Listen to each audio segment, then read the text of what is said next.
Good morning. Welcome to Let's Talk on the Second Chance. My name is Philip Jones. And my name is Tifiro Cook, two-time kidney transplant recipient and founder of Kidney Care Coaches, where we coach people with stage 3 to stage 5 kidney disease. If you or you know someone who has kidney disease and needs to be coached on their challenges, hit us up at kidneycarecoaches.com. Today we have an update for you on Davod Bennett, the guy that received the pig heart transplant. We said if we found out anything else, we would let you all know. So we want to bring this news to you. They're going to talk about physical therapy, him watching this, being up and well enough to, watch the Super Bowl and things of that nature. So take a look at this video and then we'll talk about it in a second.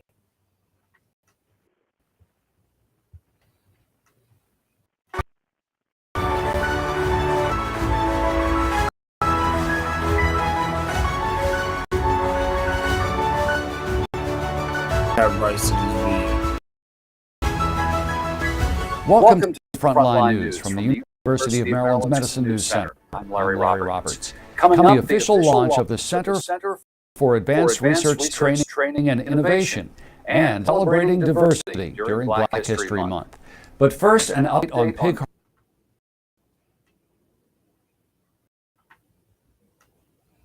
pig heart transplant Davod Bennett. On Super Bowl Sunday, he felt well enough to watch the big game with his physical therapist, Dr. Chris Wells. He was very much seeing the games. His spirit lifted when he started hearing the sound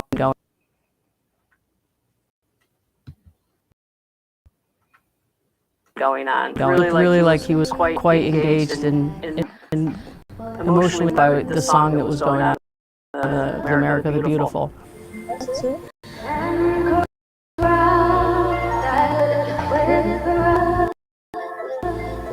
And I just spontaneously, why don't you sing? And he started singing it, and I just thought it was extremely moving for him to sit there and look at the TV and sing along with the singer with us. It was performed that night. There you got it.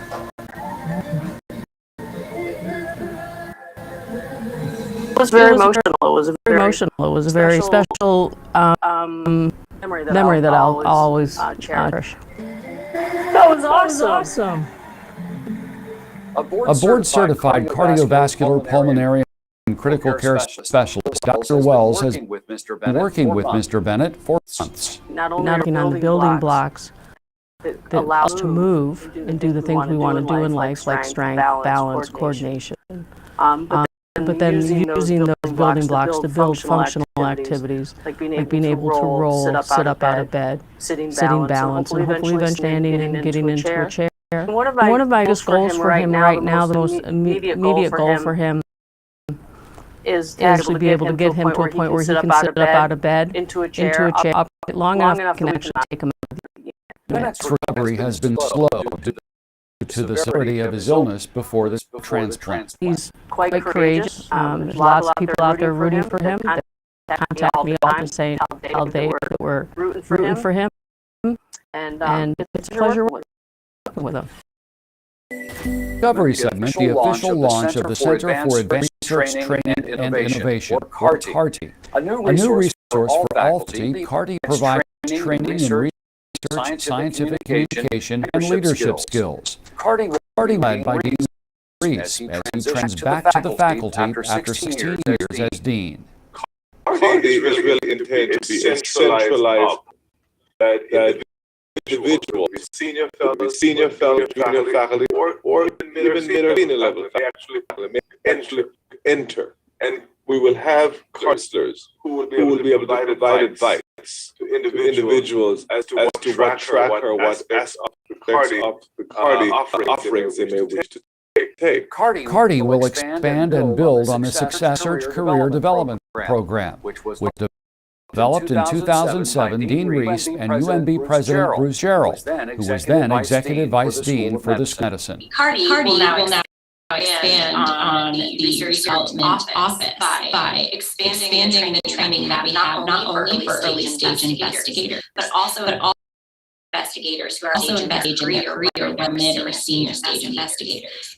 And the hope is that by having this expanded training, we're going to support investigators across the span of their career and grow a robust pool of investigators conducting both biomedical and clinical and translational medicine. Since research career development began, awards have skyrocketed, grants and contracts have doubled, and total federal grant dollars have increased by 65%. Science is a team effort, and so we hope to support more collaborative research, having more opportunities to find ways to support mid and stage investigators and identify new directions that they can go in their research or collaboration. Led by a team of faculty and staff dedicated to research excellence and professional development for underrepresented minority and women faculty. And we have established a CARTI advisory committee. It's chaired by Dr. Jim Caper. They again see this as a contribution that collective making to the future generation. You can learn more about the Center for Advanced Research, Training, and Innovation by visiting during Black History Month. The school.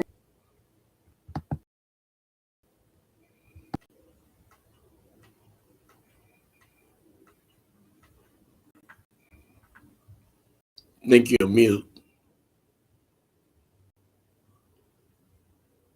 I said there was some serious echo. Did you hear the echo?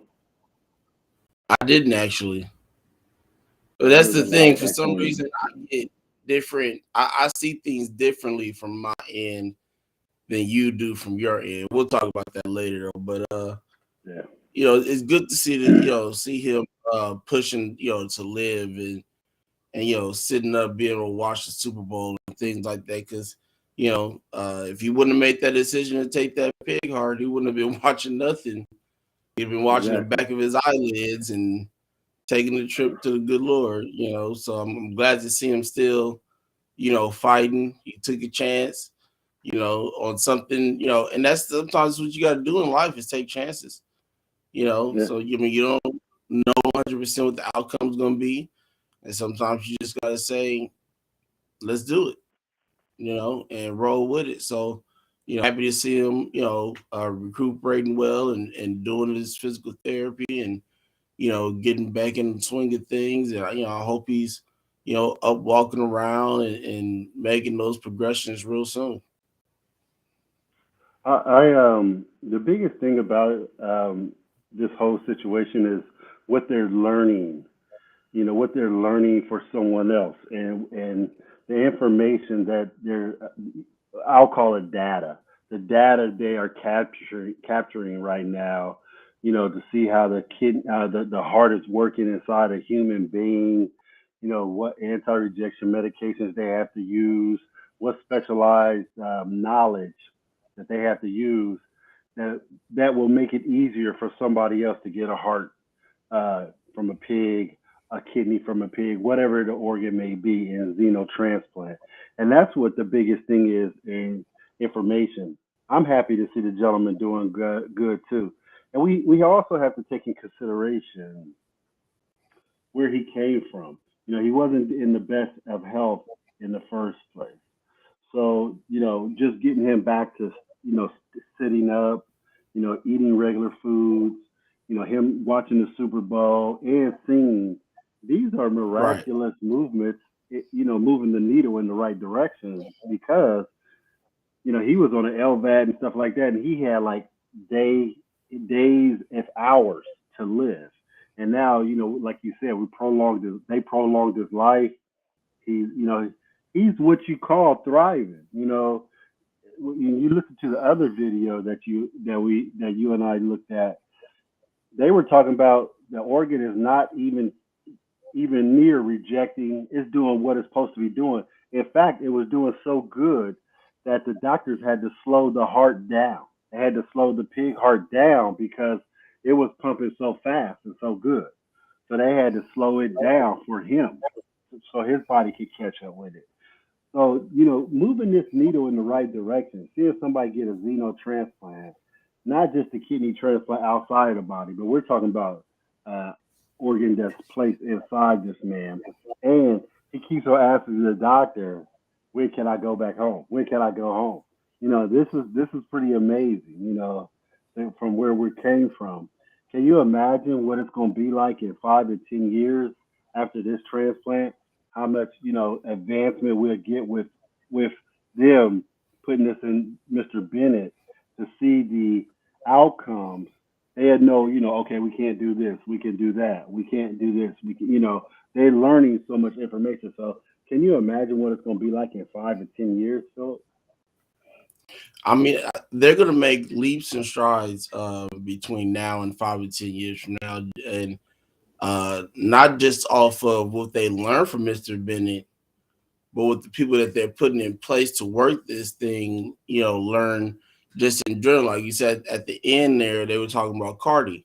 They're putting people in place to be able to continue this, learn from it, and make it work. They want the right people in these positions to be able to expand, the knowledge on it and make it, do what it's supposed to do and be able to put it in more than just Mr. Bennett, And so the other thing that I like about seeing that, we don't really get too much into this, but it's something I think that should be said, is that, when they were showing the team, you saw some black faces up there. It wasn't like half the team or nothing like that, but you saw some. And so on that level, that's a big step as well. And so, xenotransplant is taking a big step. We just had that roundtable discussion. I won't mention who with, last week. And so they're trying to make leaps and bounds as well with kidney patients, and things of that nature. So it's good to see things like that, them willing to listen, to the patients. They're starting to understand that it's not all educational. Some of it is just learning from the patients itself. That's why, like we've talked before, I tell you, I always talk to my nurses, but that's why, is because I want them to be able to talk to me and hear what I'm saying and learn from what our conversations are going into. So, it's good to hear that they're putting the effort and time, and hopefully they can put, like with the bioartificial kidney. I hope they can get that money that we talked about last week, to keep things going on that end. So, we've touched on a number of things that are coming down the pipeline for transplantation, man, and it's, I hope all of it works out. I hope it all works out, because there's too many people on this list. I believe it will work out. When you're starting to see all this movement in the right direction, and then again, like you said, learning, and seeing people evolve. Like you said, Phil and I were both on a big town hall, if you will, with another company last week, and they wanted our input on how we receive xenotransplants as far as patients and what their thoughts were. And this is what I told them. I told them the biggest thing is you're going to have to get ground roots information. That means going to the sources. Who is the source, like Phil said? Us, people who've received transplants, people who've been on dialysis, and we're what you call your client base. So before you start doing anything, you better find out what your client wants, what your client needs, and what your client likes to have, and how your client feels about what you're selling.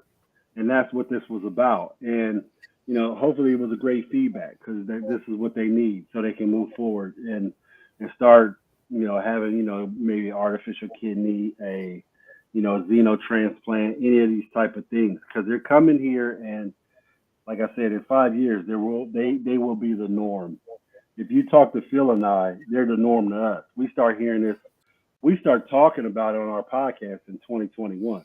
Now we're all it's not even a big deal to us right now, because we already talk about it so frequently.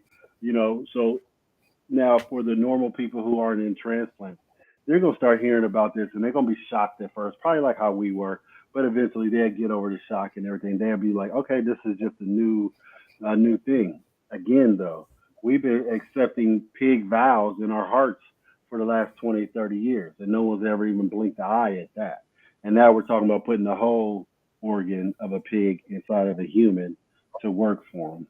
I think it's a great thing, man. I keep it real, especially when you see in our shoes when we see people who are in need of an organ and things like that. And I'm glad that Mr. Bennett is thriving. I like to see what the outcome is going to be. We're definitely going to keep you posted on that. Um, hey, things are moving in the right direction, Phil. Oh yeah, definitely. It's just we keep doing what we're doing, and things will keep moving. And it's crazy because you were talking about how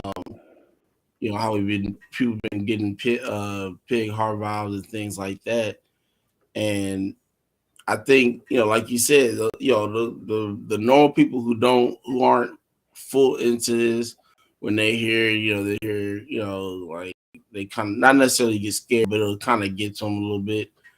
Uh, and I think it's like when you hear something like that, like a pig heart, you going like, what, it's not. But if you hear it works, that's when everything turns around for you. None of that stuff that you was thinking about matters. Once you hear it works, you hear it works, and you like give it here. I need one of those. Right, sign me up. What dotted line do I have to put my name on to get one of these? So it's like it starts for a minute, then you're, oh, it works. Oh, okay, yeah, no, go ahead, just put me on the list right Hey, now. hats off to Mr. Bennett for doing this. He could have been that guy with it where he was like, you know what, I'm just gonna go ahead and check out. Because some people would have done that. Like, you know what, I'm just gonna die. So hats off to Mr. Bennett for letting them put this organ in you so we can find out what was going on, and hopefully you thrive. You know what I'm saying? He sounds like he is thriving, but I think the beautiful thing is Mr. Bennett was what we call a pioneer.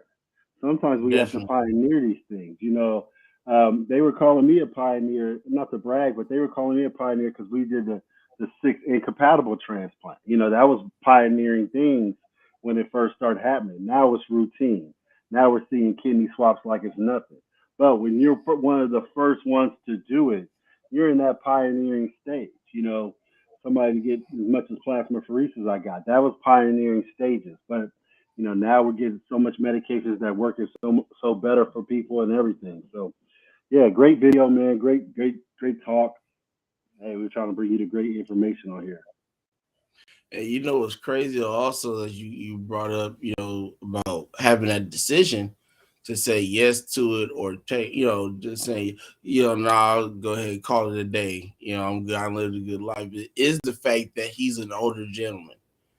He technically, in all seriousness, has that right to say, I've lived a good life. But he said he wanted to keep living. I'm sure he probably has like grandchildrens and things of that nature like that. He want to see grow. So I commend him for taking that chance. Like you said, man, definitely a pioneer, a trailblazer for real. So Mr. Bennett, definitely, you ain't got to rush. You take your time, get better. So when you get out, you ain't got to go back in. I know how that is. Rushing your doctors just let you go, and all of a sudden you look up 2 days later, and you right back in that same hospital bed. Right. Like, God, take your time. Dang. Take your time, like you said. Yeah, take your time. And you know what, Phil? You know what's crazy? A good thing is this: pharmaceutical companies can learn on medications with this also. There would be specialized medications that's going to come out if you are xenotransplanted. If you're xenotransplanted, these are the medications we're going to want to know. I, as a coach, I'm going to have to learn because eventually I might be coaching somebody with a xenotransplant. I probably will, and I'll have to learn on what goes on with that. So I'm gonna have to stay close to this because someone might call me and be like, "Hey, I have a a kidney or a heart, whatever it may be," and so therefore my knowledge is gonna have to expand. Your knowledge is gonna have to expand because we're gonna be working with people with different types of transplants and things like that. Another thing I want to point out about Mr. Bennett is Mr. Bennett has survived longer than the first gentleman that received the first heart transplant in the world. So I just wanted to point that out, that this man is doing good. This man is thriving, and I commend him again. Go ahead, Phil. I'm done with what I got to say. Awesome, awesome. Glad we was able to bring you that update on Mr. Bennett. Glad he's doing well, and hope he continues to thrive and keep doing well. Again, like you said, man, take your time, so you can stay out of there when you get out of there. We want to see you doing well and making things happen for yourself and your family. So, definitely, I'm not gonna lie to you, bro. I'm still in shock that we even talking about this. But we are, which is a good thing. Again, like I said, that list is too long. So, any ways that we could find, to take people off that list and, give them the transplant that they need, let's make it happen. So, we'll be back. It'll be evening time for me, nighttime for Mr. Cook and probably everybody else on the panel. I'm the only person on the earlier part of the country. So, but 4 o'clock Pacific, 7 o'clock Eastern, we're gonna have our end of Black History Month men's panel. All the men on our panel are men of color that are doing great things in the kidney community. Is to just kind of make this transition into Kidney Month in March, as well as Women's Month, which will be coming up. Our women's panel will be March 2nd, and it's anniversary week. Tomorrow will be 1 year of having a second chance, and very excited to have this great week. Also, we'll be announcing our second chance award recipients as well. And again, like I said, we'll be back tonight. We got Edward Drake, second CEO, founder of Why Not Foundation. Rich Thames, who is also a kidney transplant recipient, doing great things. We have Fred Hill, dialysis is not your life. And then we also have Mark Cornell, the kidney fighter, coming through. And we'll have a great discussion, great conversation. Just chill, sit back, relax, and talk kidney, and have a great night. So hope to see you all night. And we'll check back in with you at 4 and 7 later.